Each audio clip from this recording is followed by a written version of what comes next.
আজকের ক্লাসে আমরা নাও আ ডেজ দিয়ে বাংলা থেকে ইংলিশে দুটো বাক্য করা শিখব। সেই সময়গুলো আজকাল কার মনে পড়ে? Who remembers those times nowadays? পরেরটা হচ্ছে আজকাল আমি রোজ এক্সারসাইজ করছি। Nowadays I am daily doing exercises.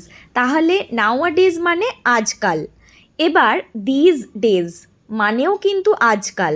আজকাল আমি ইংরেজিতে কথা বলছি। These days I am speaking English. পরেরটা হচ্ছে ফেসবুক আজকাল খুব জনপ্রিয়। Facebook is very popular these days. এবার শেষ বাক্যটা দেখি আজকের ক্লাসে। আজকাল কোনো নিরাপদ চাকরি নেই। There are no secure jobs these days. আজকের ক্লাসটা কেমন লাগলো অবশ্যই কমেন্টে জানাবেন। ভালো লাগে থাকলে একটা লাইক করবেন। দেখা হচ্ছে পরের ক্লাসে।